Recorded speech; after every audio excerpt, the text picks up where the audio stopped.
Le 21 septembre, Michel Barnier a annoncé la composition de son nouveau gouvernement, un événement largement couvert par les médias.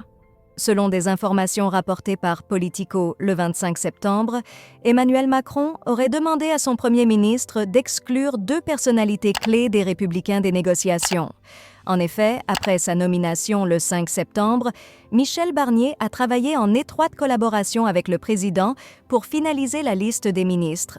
Toutefois, selon Politico, Emmanuel Macron aurait mis son veto concernant deux candidats, Olivier Marleix et Philippe Bas, pressentis respectivement pour les portefeuilles de la justice et des Outre-mer. Le président aurait justifié cette décision en déclarant « Ils ne m'aiment pas, donc moi non plus. J'aurais l'air de quoi si je les intégrais ?» lors d'un échange avec son Premier ministre le 19 septembre.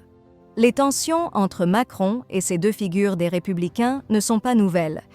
Olivier Marleix, député d'Eure-et-Loir, et Philippe Bas, sénateur LR, se sont autrefois affrontés avec Macron sur des questions sensibles. Marleix avait présidé une commission d'enquête sur l'affaire Alstom General Electric, tandis que Bas s'était illustré dans l'enquête sur l'affaire Benalla, deux dossiers qui avaient mis en difficulté le président. Malgré l'acceptation de la demande du président par Michel Barnier, la relation entre les deux hommes semble désormais tendue. Toujours selon Politico, Emmanuel Macron aurait fait part de son mécontentement en privé, critiquant la direction prise par Barnier dans la formation du gouvernement. « Ce n'est pas mon gouvernement », aurait-il confié à ses proches, insistant sur le fait qu'il avait laissé à Barnier une grande autonomie, au point de ne pas avoir choisi lui-même les ministres issus de sa propre mouvance politique.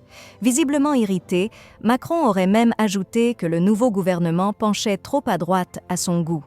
Un de ses proches a confirmé que le président a accueilli cette nouvelle équipe ministérielle avec une certaine froideur, se disant étranger face à ces nouvelles figures politiques.